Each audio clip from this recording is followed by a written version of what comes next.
Hello, everyone, and welcome along to the latest edition of the Paddock Piss, where we take a look at the Eifel Grand Prix from yesterday. This is IRC. I am BlackSheep, and I'm joined by BaBa.G and couple, and we will soon be joined by Adil Chennai MaranelloBaby as well. Hello, guys. Good to see you Heyo. again. A Hi. couple of weeks. Hello. It's been a while, of course. Missed talking to you guys about the races. Good to be back. Yeah, I'm looking forward to this. I know you have a lot to say, Baba. A lot is queued up, but okay, let's take a bit of a breather. Start off with immediate reactions, I guess, from yesterday. Let's start with you, couple. You're not really here often, so we'll give you that opportunity. Thanks for that. It was well, it was more iconic because for two reasons. I felt like bringing back the Nurburgring on such cold conditions was a treat for everyone. I'm sure everyone misses that lovely track. And also Hamilton's 91st victory equaling Michael Schumacher was nice to see. The race in itself was well eventful. Definitely the change in scenery made it less boring than usual. All in all, The change in scenery made it less boring. yep, That is your high point. yes, indeed. Because let's be honest, Okay. the strategy was two stop, which was Yep. very exciting, very different. That definitely spiced things up as well. And then the safety car at the end was, yeah. So all in all, a good race, a welcome eventful one after the Grand Prix we had prior. Okay, good. Quite a few points there, wrapped in one. Baba, I'll turn to Um, you. I didn't necessarily. It was one of those boring races this season for me, to be honest. Nothing really to watch. It was quite.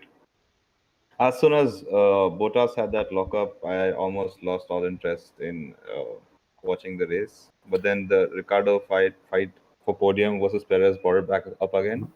I was really Okay. sad for Bottas because the way he exited the race. Because this is one of the few races where you'd love to see Hamilton lose. So it didn't happen. But yeah, that's my thoughts. Where do you not like seeing Hamilton lose? I said I love to see Hamilton lose at any position. But yeah, this way it didn't work out. So I was pretty sad. And the race in itself was quite boring. The track is iconic. It's fun to drive. It's probably the drivers enjoyed more than the viewers. So that's just about it. Hmm, Lucky Okay, thoughts. that's good. Thank you. I'll add my 2 cents to that. Yeah, I think we visited Nurburgring after, 7 years? Is it 7 or 8 years, something like that? Yeah, Was it 7 years. 2012 13. or 2013. 13? Yeah. Yep. Well, the first time in the turbo hybrid era, so it was good to see, especially middle of sector 2 onwards to the end of that section of the track. A lot of high-speed corners. But yeah, it was fun to see these cars drive around there. So yeah, for the event, in a sense, for the venue, yes, the race wasn't as eventful as I'd hoped it would be. It wasn't as struck by weather conditions as I had hoped it would be.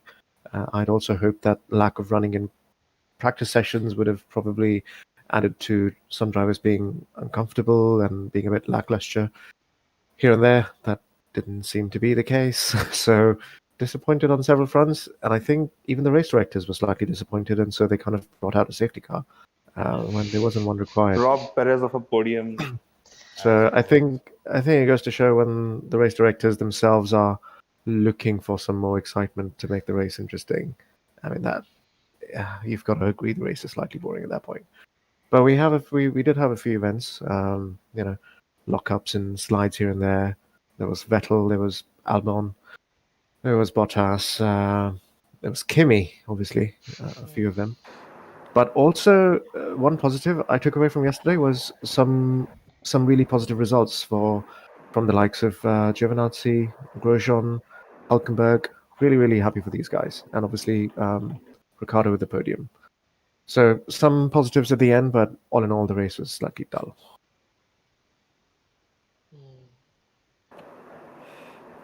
I think I'll lead on Baba yourself a bit more, since you've done the order and the prep work on how this conversation should flow. So take it away. Where do you want to start from?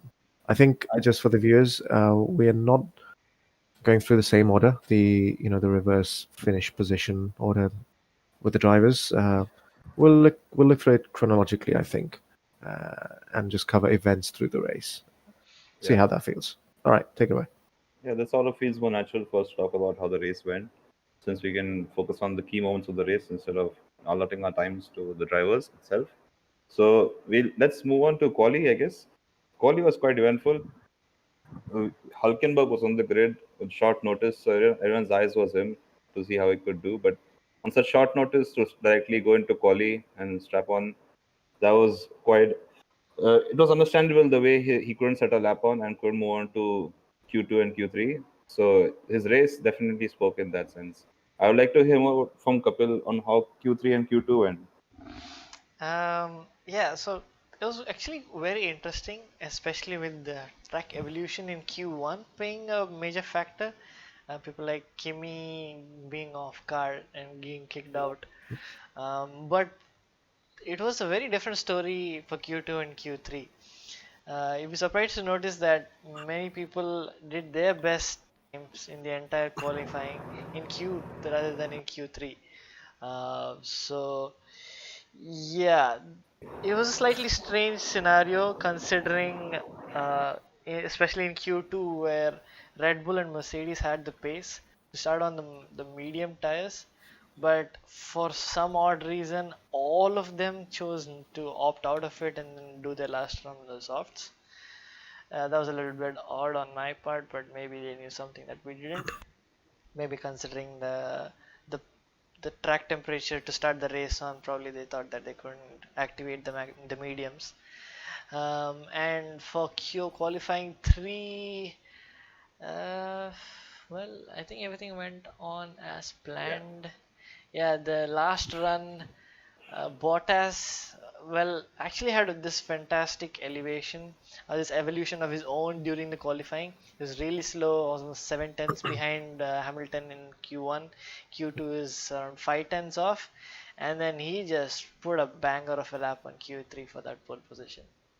True, true. To remark on the Q2 remark, I mean, Hamilton had a decent time on the mediums, and he would have gone through to Q3 on those mediums. But I guess with the track evolution coming in hot and everyone setting those laps, I guess it was a good strategy call by Mercedes to actually go out on the red tires. Because in hindsight, everyone's genius. But yeah, at the moment, I think they made the clutch decision to go for the red tire, and they pushed him into the to push everyone into Q3. I was actually surprised as to how Verstappen didn't go on the yellow tire because that would have spiced up things. But Mm. yeah, that's how we take it. And on the mark of Bottas, I think that was quite exceptional from him because he wasn't fast than Hamilton in the entire quali session. And as we know it, Bottas is used to crumbling under pressure. To have him show up like that and beat Hamilton by a good 2 tenths was quite impressive, to be honest. Yep. Absolutely. Yeah. BlackSheep, tell me what do you feel about the McLarens on this track in quali? Were you disappointed in a way? Well, McLarens in general, I know we had this chat last night, didn't we? We were speaking about what's happened to their pace. Because relative to, say, Renault's, you would have thought Renault's did well in, Monza, Mugello, Belgium circuits where there's quite a bit of straight line speed required. And you would have thought McLaren with a strong chassis would have been better at, tracks like Nurburgring, but that wasn't really the case. And I'm not sure if it's down to the fact that they're not updating or upgrading the cars as quickly as the other teams are, the likes of Racing Point and Renault, I suppose. I don't really know. I don't really know what's happened to McLaren. They True, started true. the season off very, very rapid, with some really good pace, but it doesn't seem to be there anymore. I mean, they were in the race. I mean, they were constantly sort of fifth, sixth, seventh, those sort of positions. Then there's the added disappointment of lack of reliability, where Lando's car retired. So I'm not really sure what's going on. Yeah, they Couple, seem to be having a good season, but with the string of DNFs slash retirements or whatever, it's not really doing them any favor. But I would consider that Racing Point and Renault overall have still a better package than them. So for yeah, them to show up consistently in Q3 is still very commendable from their side. I think they need to figure out their race trim more. Kapil, what do you think? Well, I'm a little disappointed considering that last year they were the best of the rest. They were P4 in the championship.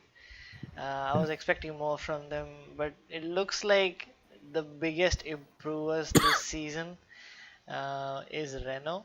I mean, like they've really stepped up Yep. their game. They're just getting things right, and this reliability issues is the last thing that McLaren need right now. I mean, they've got great drivers. Let's not like they've been consistently getting into Q3. So yeah, it's a bit of a disappointment that Lando had to retire in the way he did. That's really not helping their title chances. Yeah, Renault, in terms of what they are doing, they seem to be really on point right now with their drivers being 1,000 of each other's time in Q3, which was really, really impressive to see. And another thing that we forgot to mention out was Charles P4 in that Ferrari. That was really amazing by him. It was one of the most wonderful drives I've seen in a while. That was really That was impressive. absolutely astonishing. Yeah, Yeah, what a lap that was. legendary lap. I don't know how that man does it every time. I'm just gonna chalk it up to mysteries of science. But yeah, that's I think I just did. I did even mention that I was reminded of his 2018 Brazil qualifying lap when the rain was coming in and he was on the dries, and he still made it through. I think to Q3 from Q2. I think. that, Um, that sounds yeah, awesome. I think it was that level of performance. True, true, true. And Albon again was lackluster, I guess. 5 tenths of his teammate in You couldn't wait, qualifying. could you? Yeah, he's right here. I'm looking at him. I can't skip past him.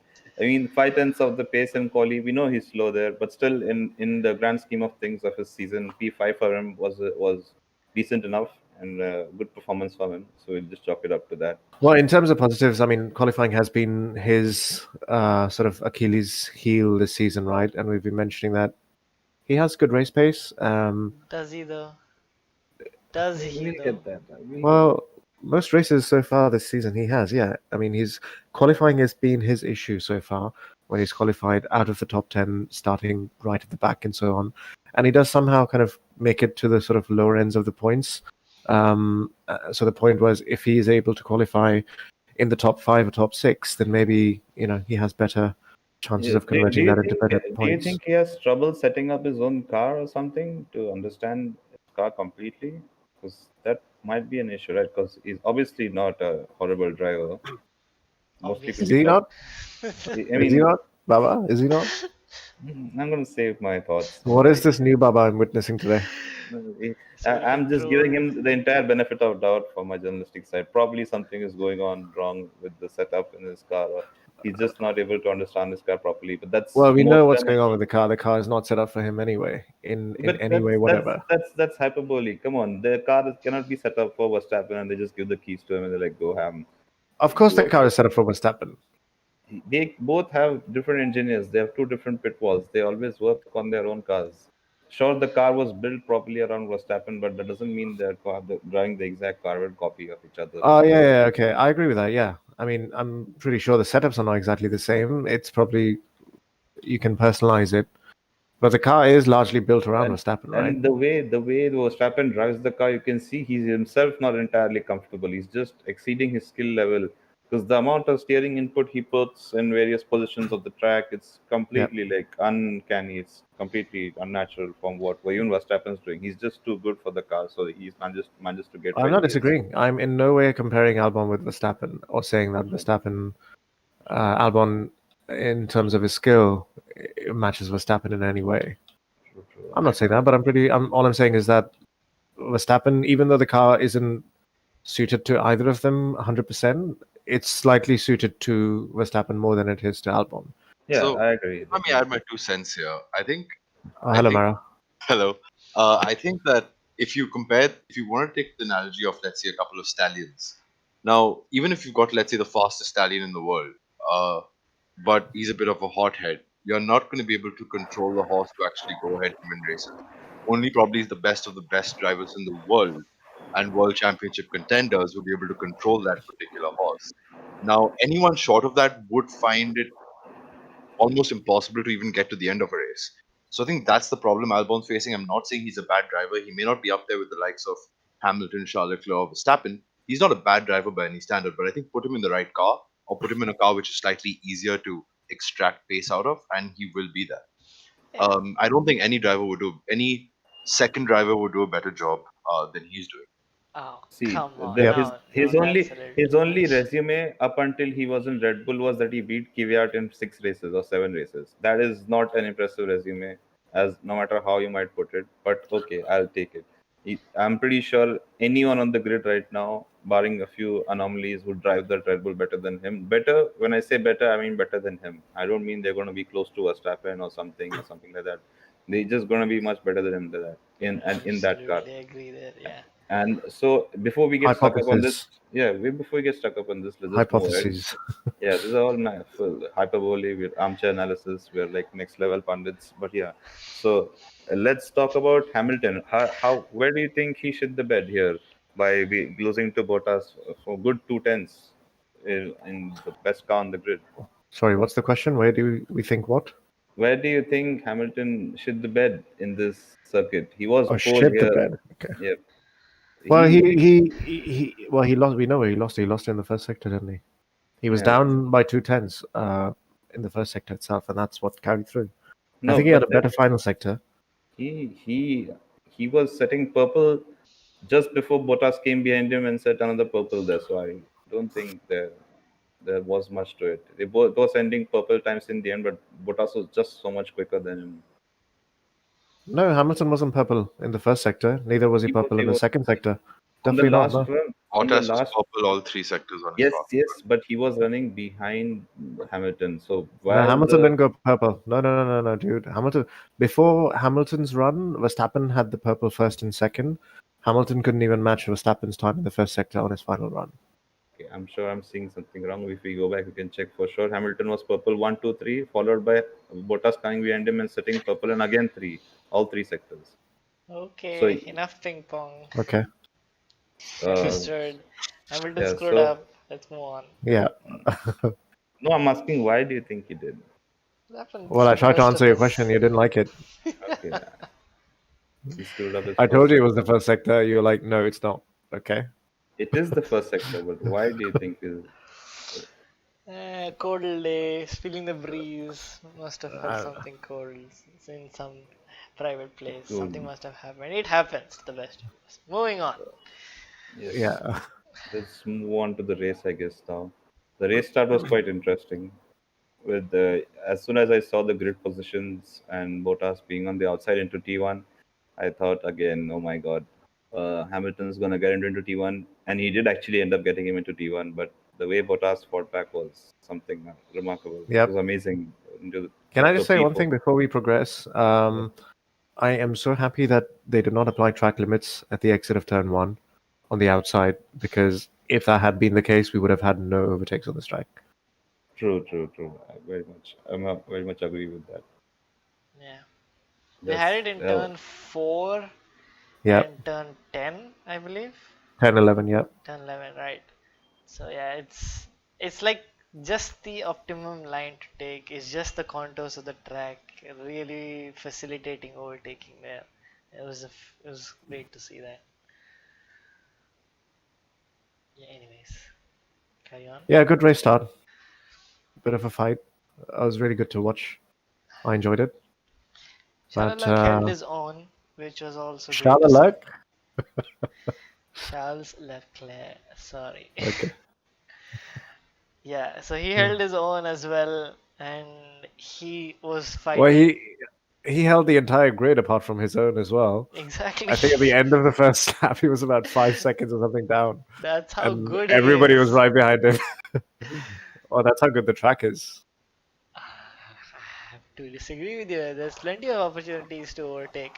I just think that he got the right exits, at least in the initial stages Yeah. with that tire. When he made I know he staking. defended well. I'm not taking that away from him. Yeah. I mean, what else can he do with that car?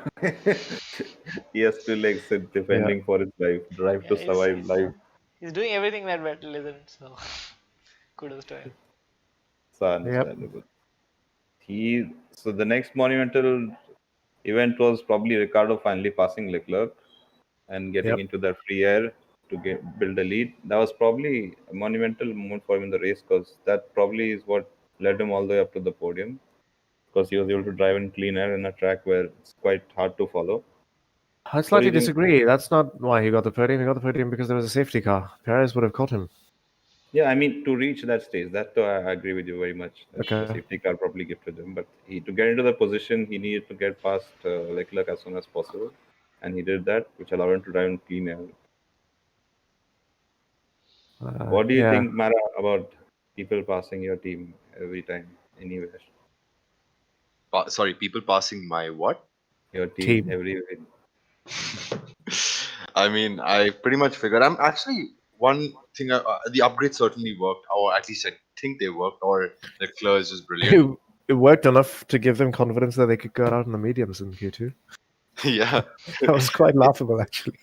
Yeah, yeah. it. I think it actually the quali pace is certainly looking better. But I did mention to a few people that just because the car may look good in quali doesn't mean it's a good race car. I think if you look at last year's Ferrari, it was a brilliant race car, not a good quali car. Um, that being said, I don't know what to think really.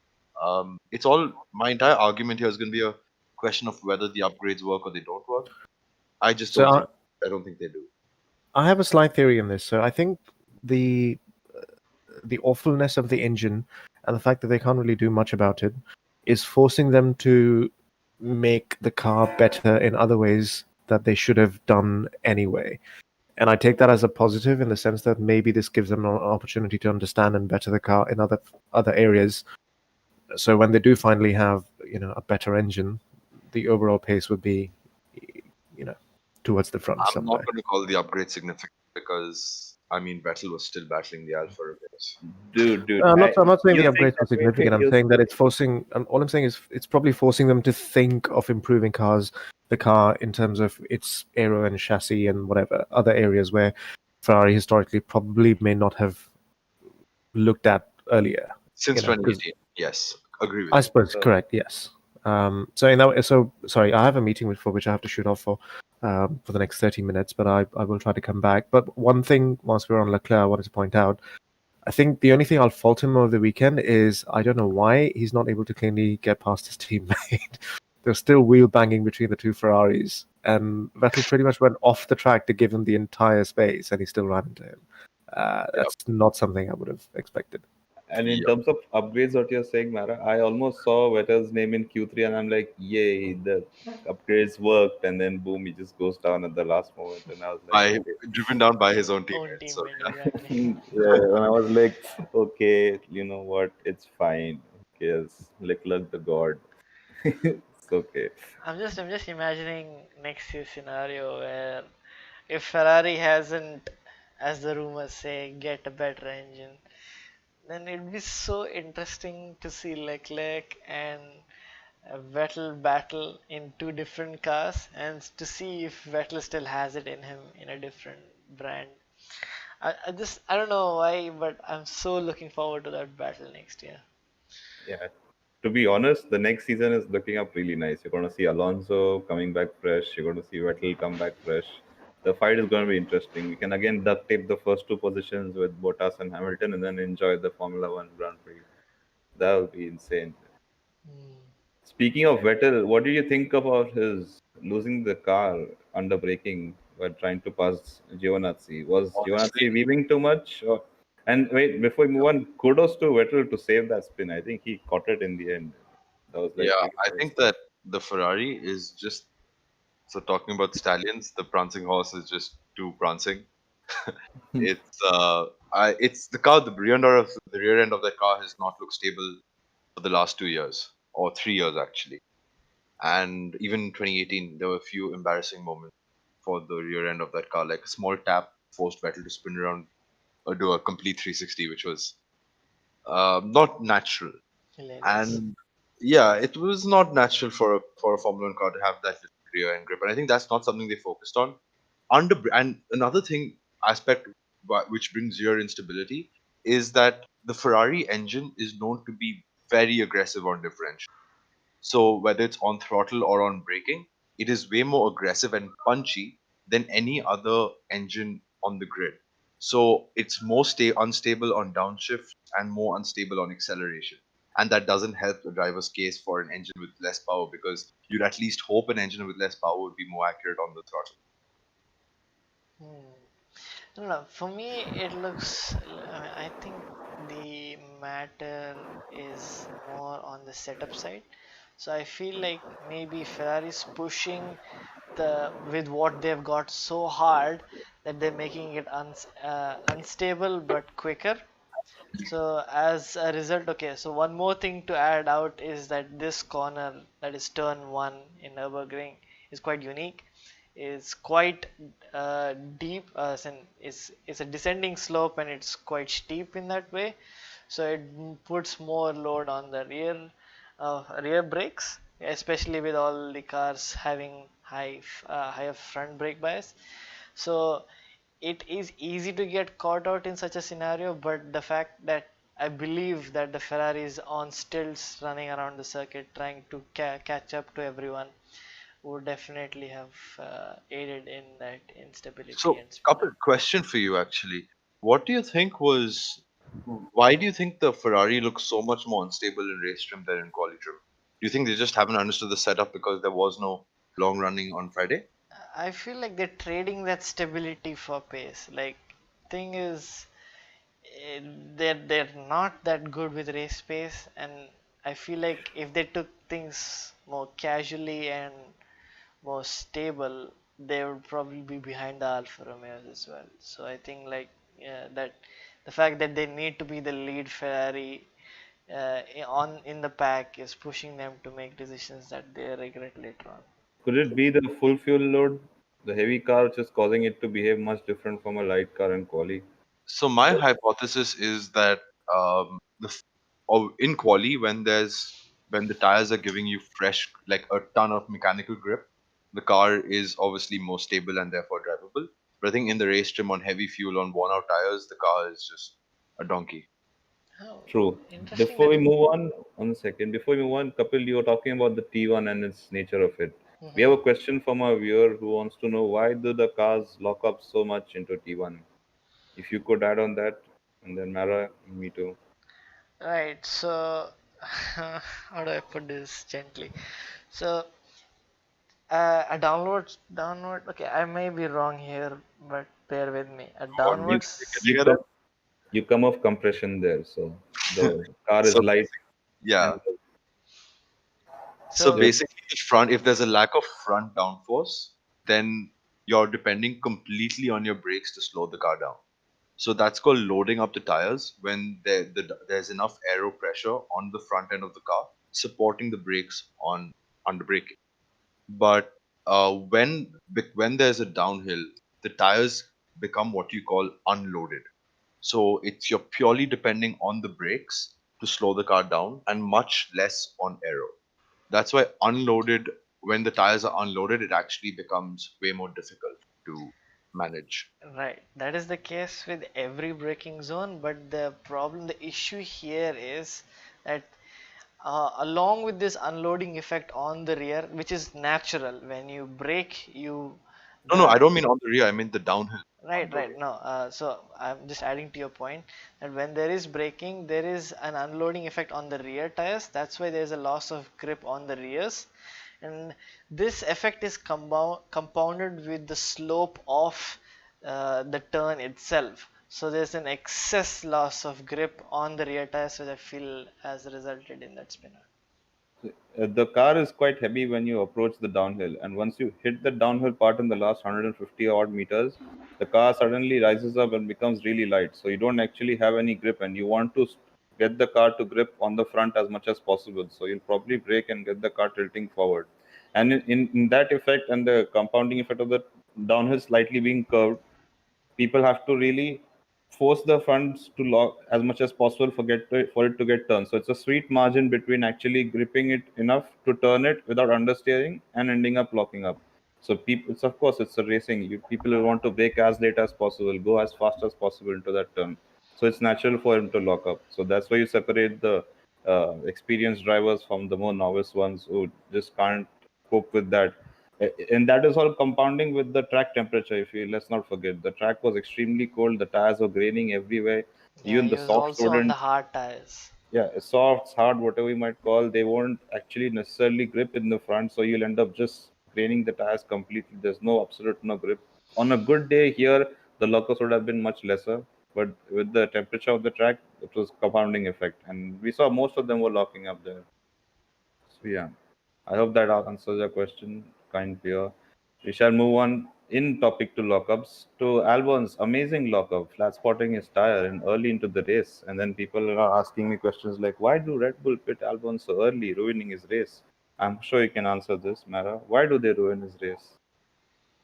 I don't think they did. I think that he got himself stuck in traffic and was forced and Exactly. forced the Yes. hands of his engineers. Now he finally did a good job, put in a decent quali, but I think poor starts are something that he desperately needs to address because the Red Bull definitely is unstable.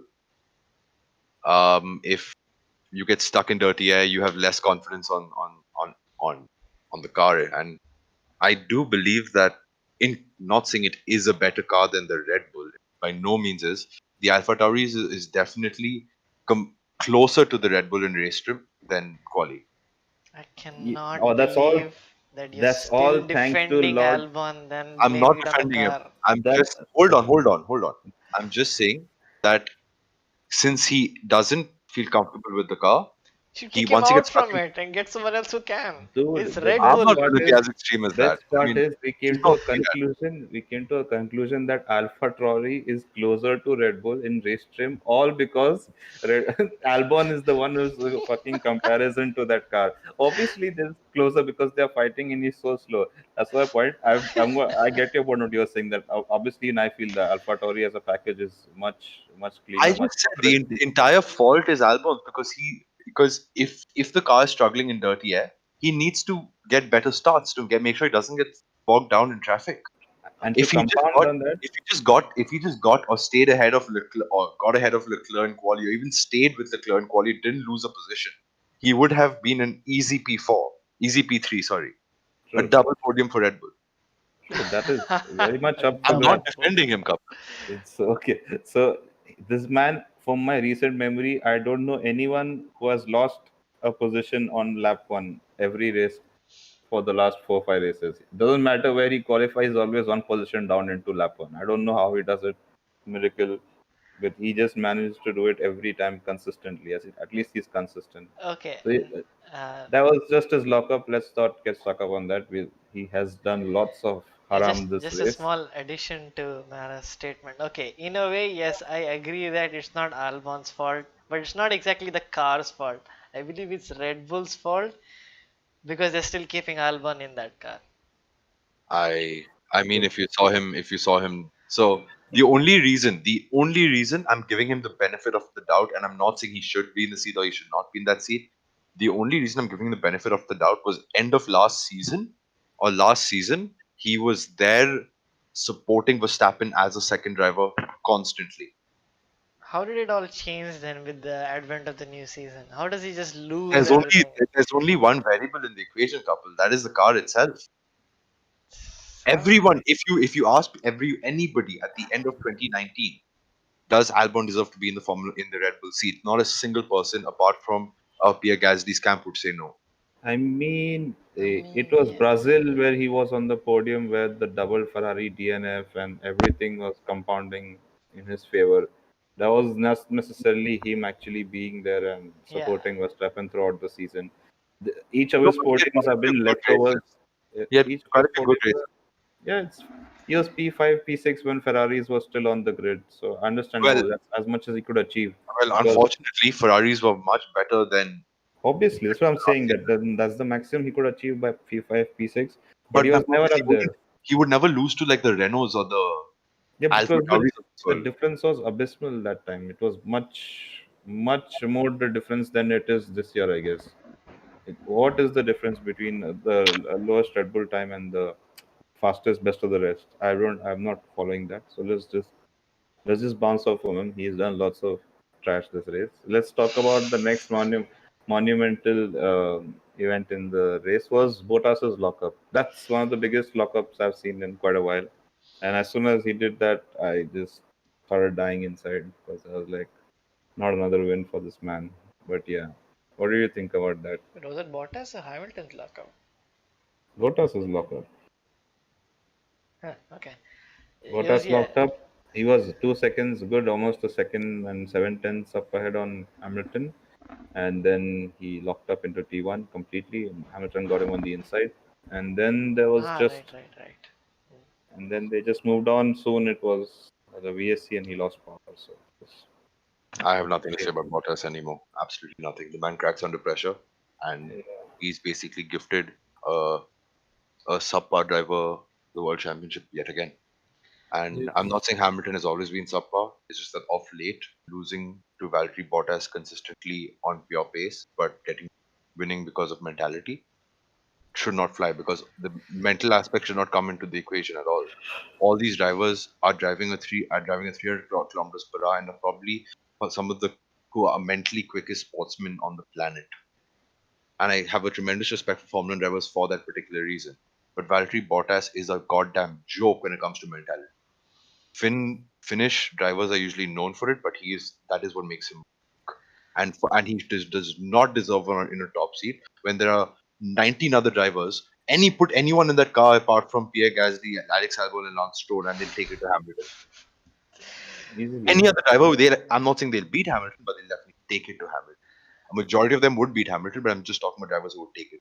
Okay, but True, true, true. I want to give Bottas the benefit of doubt this weekend, primarily because there was not a lot of practice.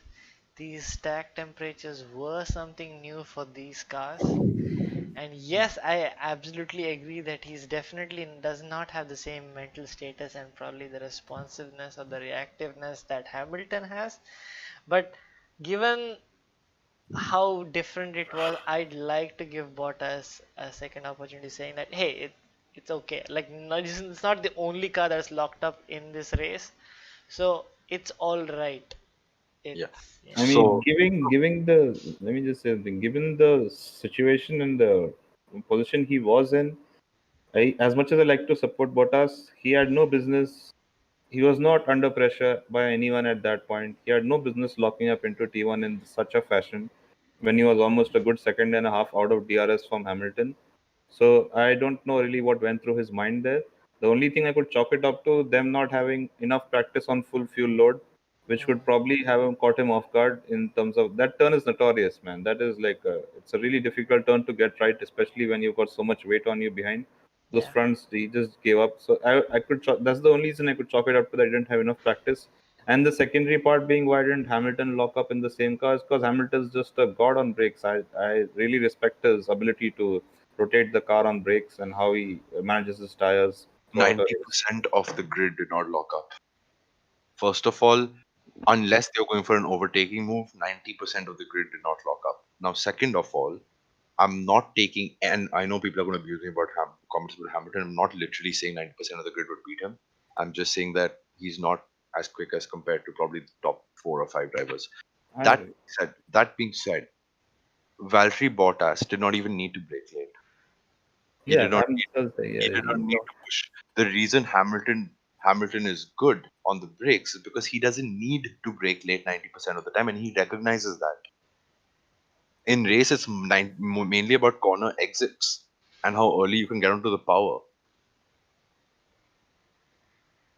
This guy needs to bloody well go because unfortunately the only reason we hate on him is because we want some competition on the spot and the only people who can compete is somebody in a Mercedes. But let us let us as fans see a proper challenge. Put Daniel Ricciardo, George Russell, Sebastian Vettel, Charles Leclerc, Max Verstappen. Now I can go on naming other drivers who beat Hamilton, but put anyone in the other seat just to see some change in the sport. yeah, but Can they I don't just want say, to. I'm back, by the way. And as soon Hello. as I got back, the first thing I heard was, "Can this guy, can this bloody guy go?" It's a I thought you were joke. talking to me. That's where the caveat comes in. No, if you are a Mercedes team owner, you are no way gonna let it get loose of Bottas. You have WCC in the bag. You got your guy winning, breaking records at any moment. It just doesn't see happening in ideal. Yeah, exactly what I'm reiterating. From a team management point of view, it makes total sense. But I specify this, I'm talking as a Formula One fan who's bloody bored of the sport. Correct. And bored because of individual error, not because of fine, forget engineering capacity where Mercy's far ahead. Hamilton has made so many mistakes this season. He's been below par. He's been probably the seventh or eighth best driver on the grid this season when it comes to actual driving competence. And yet, a driver who's quicker than him on pure pace cannot take advantage. True, true. That is that. That is what frustrates me. As a Formula One fan, not as a Ferrari fan or somebody who hates Hamilton. No, I just want to see made a diversity. very poor mistake, something along the lines of what science did back in Russia into T2. So that cannot be, you cannot defend him much more there. It's a very poor performance from him. Doesn't really matter because his engine power went off. I mean, you'd want to expect the other car to lose engine power, but yeah, it's always Bottas, you know. So who cares? Uh, let's move forward a bit to the first retirement of the race. That is Russell getting smashed in the right rear tire by Kimi. Kimi got a bit of kickoff oversteer on the exit into turn one and completely impaled Russell, removing his right rear tires, I suppose, right rear tire, and earning himself a 10-second penalty while bringing out the VSC. Who do you think gained most from the VSC, Kapil? And what do you think of the Hamilton. incident? Really? Hamilton got a cheap pit stop. Yeah. True. Hamilton got the cheap pit stop. That was really sealed the race right there. When Hamilton went past Bottas, and Bottas's tires were cooked up, and he took the pit stop, and I was hoping at least he'll have an undercut, and maybe he'll come back out in front, and then VSC comes in and then comes out, and Hamilton gets a pretty cheap pit stop. And, That was quite disappointing.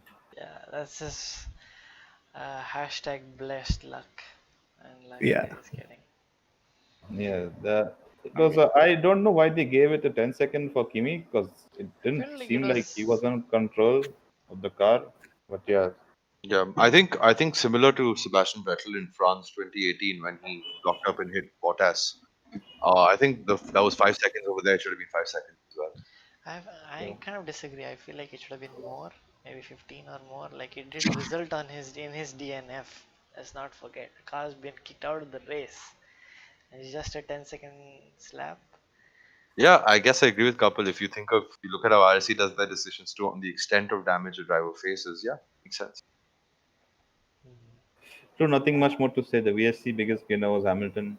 Verstappen came in just before him, but then just after him, but that's the net position remained the same. So let's move on to another Albon moment. This was my favorite Albon moment of the weekend. Out of the chicane, just forgets to turn. I mean, just forgets that there's a driver up next to him. Takes an amazing line, completely removing Kvyat's wing. I don't know how he didn't get a puncture by doing that. So I posted a meme on Twitter regarding this. I'm sure you guys watch Family Guy, and the Chinese woman going like, "Okay, I turn now," and then she changes 4 lanes in one go. So that was exactly what I was going through my mind when I saw that. I'm like, "Okay, my corner now," and he just goes for it completely. I'm like, "What is this guy doing?" And he just continues with the race. And poor was the compound on it. Poor Kvyat. The pit entry is just right there. It's right there, and he crosses through without a wing, and he has to do an entire lap around Nurburgring That was without a bad wing. karma for him, man. That is That so unfortunate. that was like, oh my god, this couldn't get any worse. It's like And Well, he was. you don't deserve Red Bull wings. dude, Red Bull his does not post give you race, wings and just clipped it off. he it literally gave him a wing in his hand, if you can see it. So yeah, if you see his post race interview, he was very professional. Kvyat. I didn't really expect him to be this sort of mild about the situation, but he handled it well. I was expecting more animosity, but yeah, that's it. What are your thoughts on that, guys? I need to hear Mara and Black Sheep's Albon defending on this. Nothing. I just think poor restart messed up his race, and since Red Bull will soon have very limited access to Honda engines, they just wanted to save the engine for the rest of the race. Oh, Honestly, that's all I that's a have to good say about conspiracy theory. I can get on board with that. it. It's pathetic. It's like, oh, let's not bother with this guy anymore. Let's just bring him in and save ourselves the embarrassment. We'll just call it a technical failure and move on. No, and the best part was as soon as Gasly started fighting, Albon. They pit Albon and retired. I'm like, what? Okay. Yeah, maybe. Yeah, it looked like a Interesting. team Interesting. sport saying that Yeah, yeah. let's preserve our precious engines. Let's It not was more lose like them. let's not get humiliated by Gasly again, like it was in Russia, and let's just bring this guy and save the. This happened before also when Verstappen was lapping, I guess, Albon somewhere, and they just pitted Albon to just save it, save the face, and I was like, okay, fine. BlackSheep, you have any thoughts on this? No, we spoke about it yesterday, you and I, didn't we? Yeah, absolutely, completely his fault. The only thing I can think of, maybe, is Kvyat cut the chicane, right? And Yes. maybe Albon thought that he was falling back and giving the position back or something like that. And so he didn't expect him to be alongside him to that extent. And that's just a theory. That's I'm extending an olive branch to him in his favor. But Yeah, absolutely no reason. he No was reason to side do by that. side, and then he just took the normal racing line Yeah. without clearing the car behind. That's something you see on Indian roads, side swiping and leaving. So I don't really chalk it out to anything being. Yeah. It could have been like that's like giving complete benefit of doubt to Albert. So yeah, Yeah, absolutely. true, true, true. We move on to obviously we talked about Bottas and him retiring. So yeah, that was the next monumental. Well, I'm not sure how much I missed and if you guys covered it, but whilst we're on one of the Red Bulls, what did you think about Red Bull's pace? It was pretty much up there in practice and qualifying, right? It seemed quite pacey. But then come the race, I mean, the Mercs were pretty much 8/10, 9/10 a second ahead each lap. Yeah. So I actually feel it's the same for Red Bull as it was for Ferrari. I think we covered this before, just for Ferrari though, but I think it does Okay. translate to the Red Bull as well. The car is very grippy in qualifying. When because of the mechanical grip the fresh tires give you, extra mechanical Mhm. grip. But I think once the tires fade out, then so does pace of the car. Because it's got not as much aerodynamic efficiency to keep it glued down like the Mercedes or the Racing Point.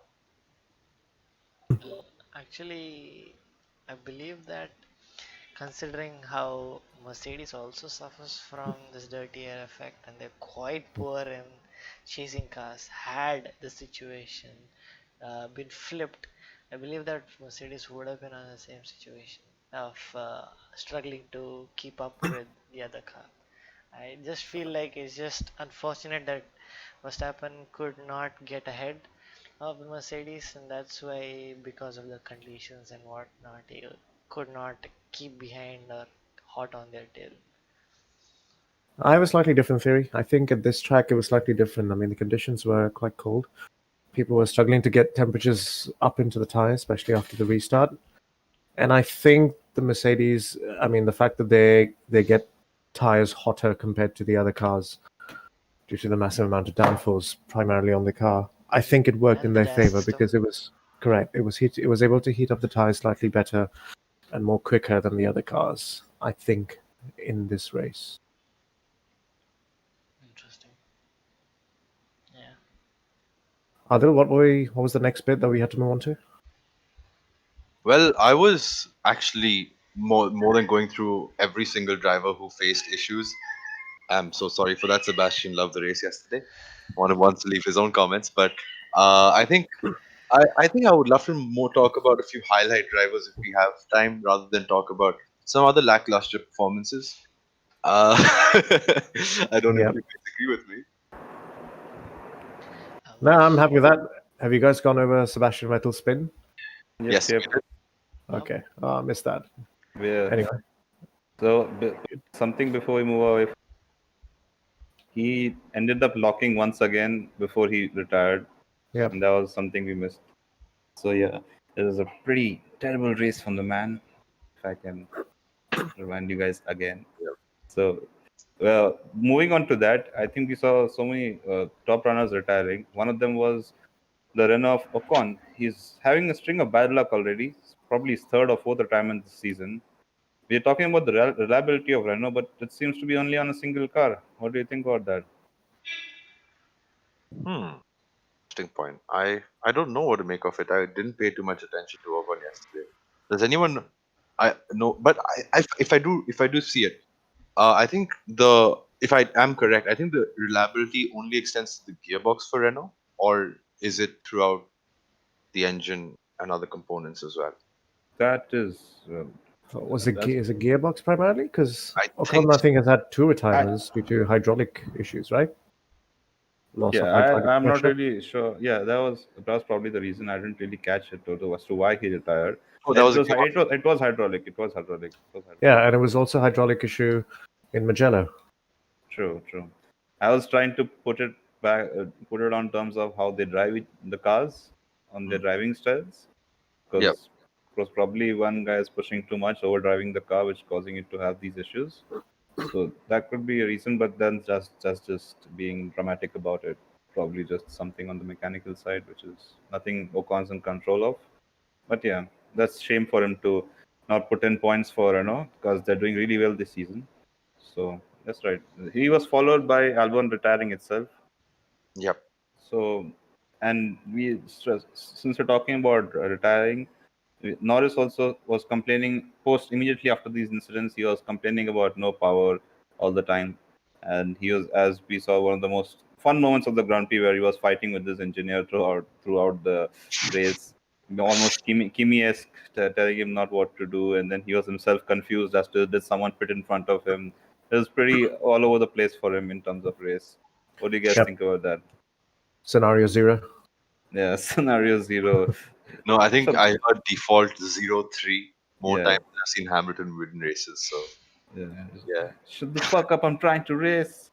We're like, okay. I'm like, okay, dude, relax. And they're like, I've got no power. They're like, coming for new tires. Okay. I'm like, okay, quick maths, engineer. That's a good Yeah. combination in McLaren. Finally, they ended up retiring him, and he gave us more memes of Alonso sunbathing and this guy sitting frustrated on his lawn chair. It's all good things. Yeah, he didn't take it too That seriously. Yeah, something we are glossing all over this is, as we go along chronologically, was Perez's first win on the softs. The man's a legend. I don't know how many laps he put on the softs. It was 30 odd laps or something. Well, it was not just him, was it? It It was was Ricardo as Sainz, well. Norris, and no, Ricardo pitted early. Yeah, Sainz, both the McLarens and Perez, all three True, pitted true. very But late. wasn't Perez the last one to pit? If I'm Perez not was the wrong. last one. Yeah, he was only a lap after Sainz, I True, think. true, true. That being said, it was probably just to cover the other drivers off. But Correct. I'm pretty sure Perez had more life in those tires, and the man is amazing.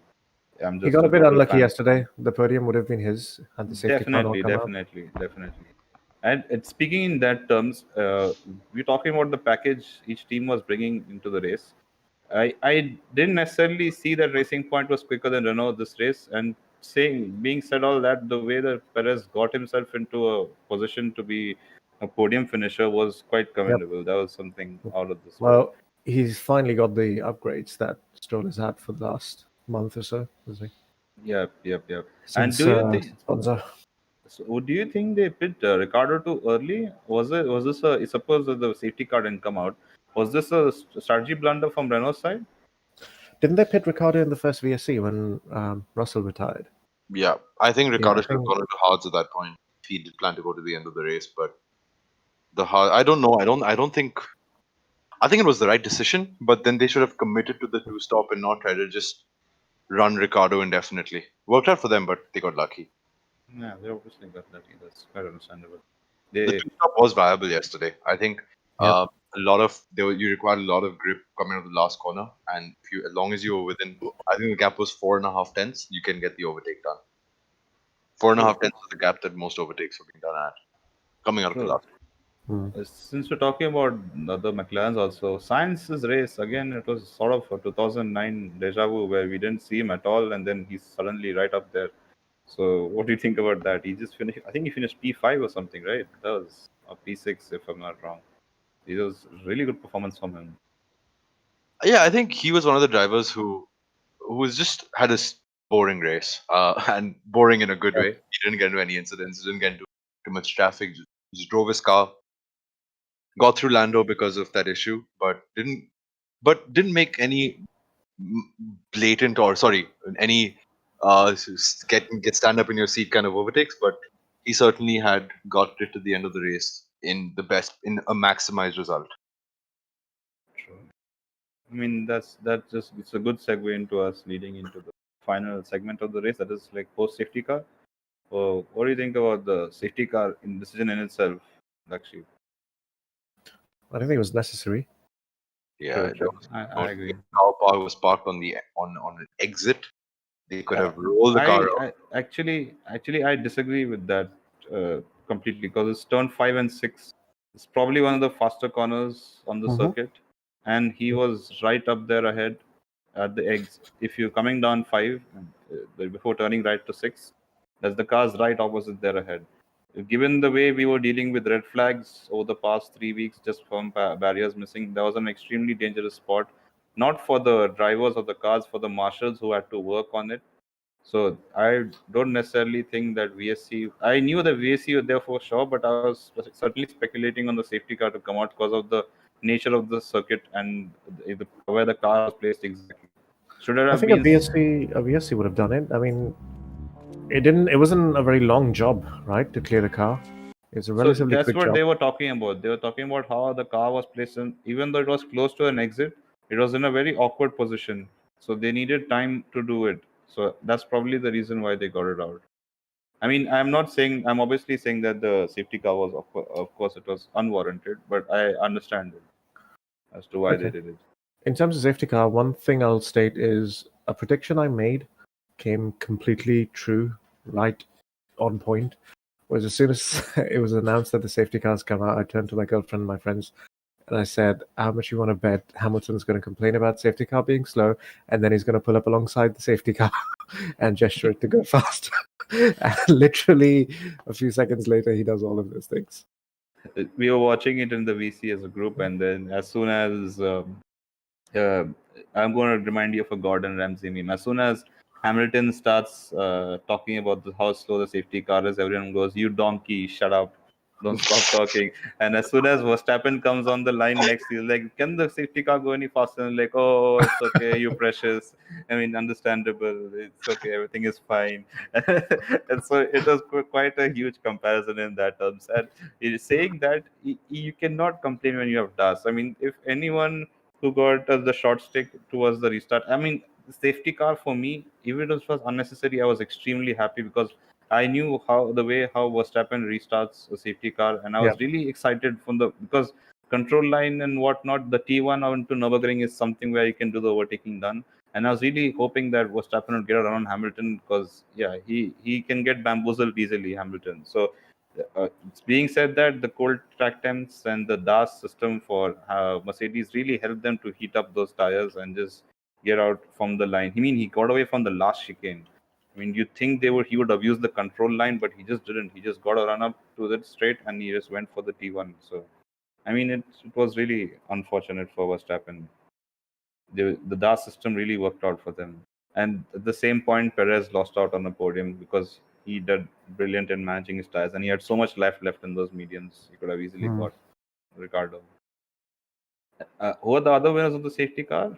I think it was Romain Grosjean and Giovinazzi, I guess. Yeah, those are the champions of the race for me, I guess. I mean, when I saw Roman, he was P7 at the restart with the hard tires, and I'm like, this guy's gonna drop like a brick, go all the way down to 15, like he usually does with these strategy errors. But he held his own, and that was extremely commendable from him. What do you guys think? Yep, I couldn't agree more. I think he's shown another reason why he is the benchmark driver at Haas this year. True. Yesterday, me and BlackSheep had a point on what, like, this is one of his best seasons since 2012-13. And that's saying a lot given he only has a single point this season. So it says a lot. I mean, Well, it's good not for about points anymore. I mean, Haas are not really in contention for points, so his only benchmark is sort of his teammate. And Magnussen isn't really an awful driver or bad in any way. But I don't know. This year, Grosjean is completely outdriving that car and his teammate. True, I wouldn't agree more. But Giovinazzi also scoring his first point, very impressive. His drive was also impressive, put up to P14 in quali.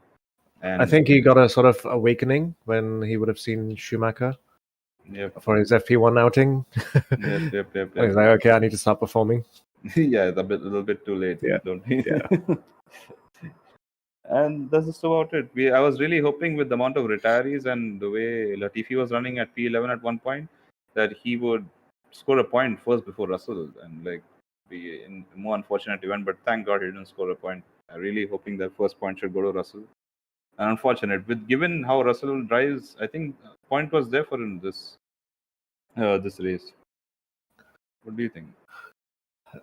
I'm not really sure. I can't really say. This is not really a track that would have been strong for Williams in any way. I mean, even if they have the Mercedes power unit, you really need a whole complete package of a car for Nurburgring. True. Not really sure. What do you think of Vettel struggling to? I think he said post race that he had more pace than the cars in front of him, but he just couldn't pass. What could you chalk up that to, Mara? Sorry, I had just sorry, my cat just threw up out of my seat. It's Who are we okay. talking about? Let me reiterate. I was talking about Vettel and his finishing position, and how he in the post race interview he said that he definitely had more pace than the cars in front, aka the Romeos, and he just couldn't pass some of them because of the track itself. So, what do you think about that? Yeah, I don't think that. I think that that's complete bullshit. He's basically an Albon version of a Ferrari driver right now, and I know he's a four-time world champion. I know he's what he potentially is one of the fastest on the grid, but if Charles Leclerc could dump the racing point of Hulk like it was a joke, Vettel should have been able to dump cars which are much faster in a straight line. True. I mean, agreed. There's not much to say. It was more like, I think Vettel was on the hards and he finished on the hards, if I'm not wrong. Did he put on the No, sauce? he pit again. Did he put on sauce for the final stint? Yes, he did. That's a really no excuse for him then. Oh, by the way, do you know why Charles Leclerc did not put on softs at the safety car? Because they didn't have a new pair. No, everyone put on both Verstappen and Hamilton put a used pair of softs on, like one lap in quali.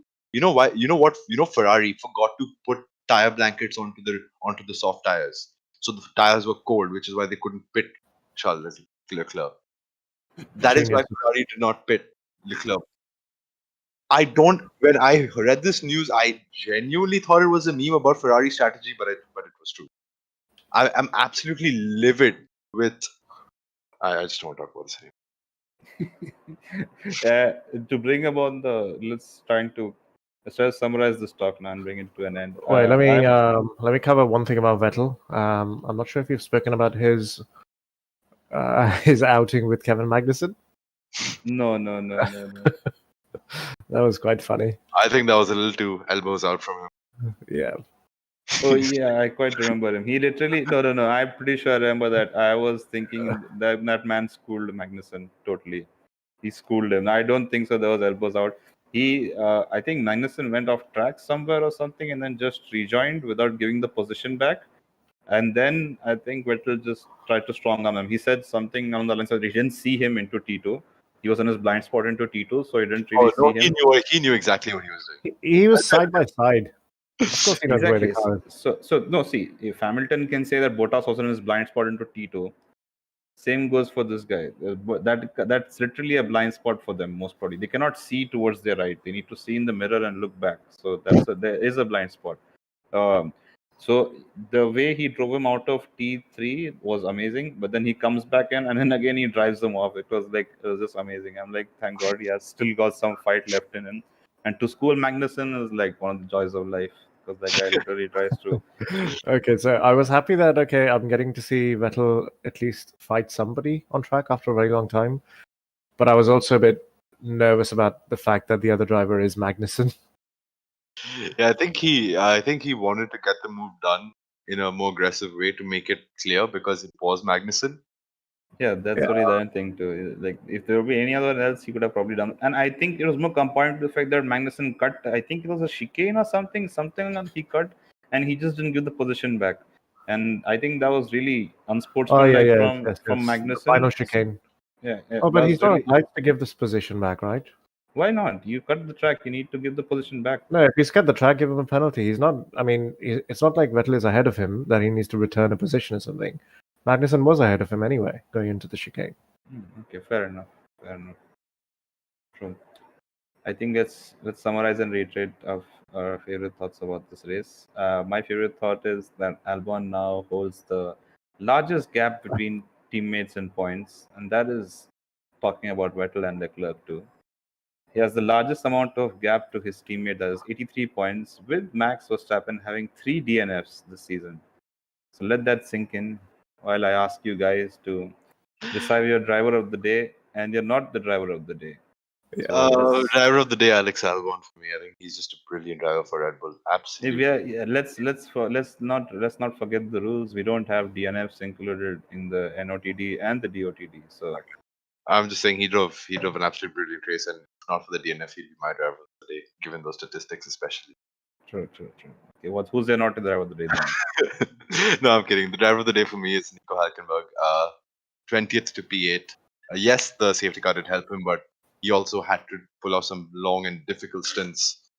So yeah, I certainly think he's driver of the day for me. Not driver of the day is probably No DNFs. Sebastian Vettel. Fair enough. He's probably going to take the cake of the season for the most NOTDs. BlackSheep? I'll agree. Hulkenberg, clearly driver of the day. Not the driver of the day.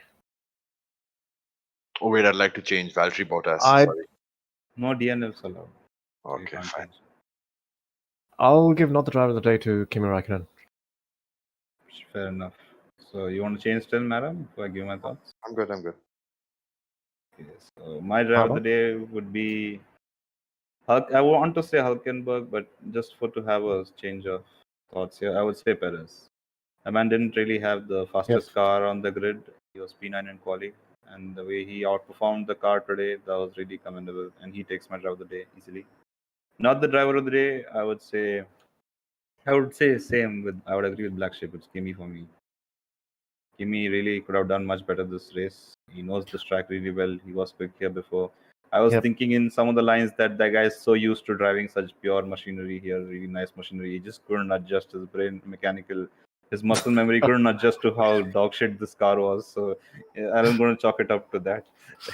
I still love you, Kimi. It's okay.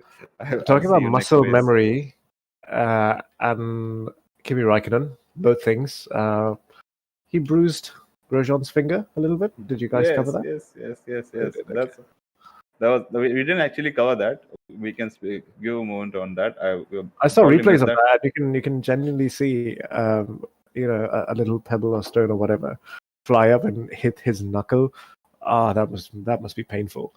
And it doesn't really bounce out of the cockpit, so you can see Grosjean then sort of rummaging around in his lap trying to look for the piece, and then he picks it up and chucks it out. Legend, what a legend. That compounding that effect is you can't really hit Grosjean for this weekend. That was a good performance from him. Yep. Fair enough. Okay, so thank you all your viewers, all two of you, for joining us today, for listening to our armchair analysis. I hope you join us for the next race. I'm definitely looking forward to that one. Yep. Any predictions for next race? Predictions? Ham-bot were, because we are really in the black hole of F1 right now. So I'm not going to be optimistic. The next one is Portimao, right? Correct. It's Portimao or Simula? No, it's Portimao. Portimao. No, it's Portimao. Okay. That's some more Mugello-esque track. It's going to be high downforce, really amazing track, elevation. I love that track, but it's wide, isn't it? It's wide enough, unlike Mugello. Don't Ferrari have upgrades coming next weekend? Or Imola? Probably. I'm not going to bank on that. So I'm just generally asking. I'm not talking about the performance. No, they have updates for Portimao as well as Imola, I think. I'm going to say it's going to be Mercedes, Red Bull of Verstappen, Ferrari of Leclerc, then Albon.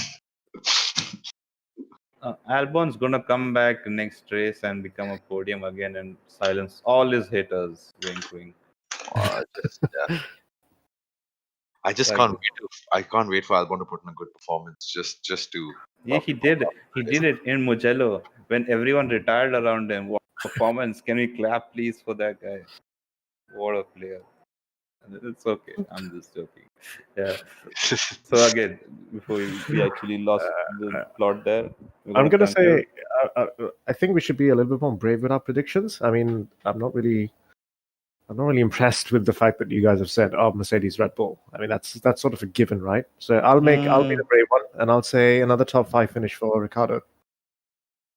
Yeah, in that terms, I would say this is not much of a high-speed track from what I remember seeing. It is more downforce sided, so I would put Leclerc for top 5 again too. Oh, Look, really? I'm not going to say whether Hamilton or Bottas is going to win, but it's very difficult to overtake around Portimao. It's not a very good track for overtaking. I know I can't say that because I haven't seen Formula One cars, but judging by the design of the circuit, I think it's going to be a very, very, very boring race. I completely disagree. No, I disagree. I'm pretty sure it's I going think to be more. it's going to be there'll be quite a lot of overtaking, if anything. It has BIC vibes, dude. It has BIC vibes. Dude, if you look at like the third to last corner all the way up to turn 1 is pretty much flat out, right? And it's very wide. Yeah, but I That think is the a cars are very going to long. be a second behind by the time they come to the penultimate corner. Could be wrong. Let's see. Hopefully, I'm wrong. I would love Yeah. an interesting race. I mean, it's a huge stretch from turn 15 to turn 1. So, yep. Okay, that's Portimao, and we'll be back again to basically Talk. nonsense after Shit on that race. Albon. Hopefully not. Hopefully he silences you. Oh, Hopefully I'm you don't telling you, even turn up. you know what I'm Hopefully, hopeful for? I'm hopefully hopeful. embarrasses you to the extent that you don't have the courage to even bring yourself up to doing this podcast. Dude, if you're hopeful for that, I'm hopeful for Perez announcement next week that he's driving for Red Bull for 2020. No, that's not going to happen. That's not going to happen, is it? Just like how Albon is not going to perform. Okay. We can all have dreams. Okay. I think we can conclude now. It's getting a bit pointless. All right. Well, that's the three of us, and thank you, Couple, as well for joining. Thanks, Mara. Thanks, me, and thanks, BaBa.G, and thanks everybody who's listening. In the meantime, I think this weekend we've got Tier 1, Tier 2, and Tier 3 races at Paul Ricard and Zolder, I think, on ACC on Thursday. So tune in, and we'll be back spouting shit after Portimao. Thank you. Boys. Thank you. Yeah.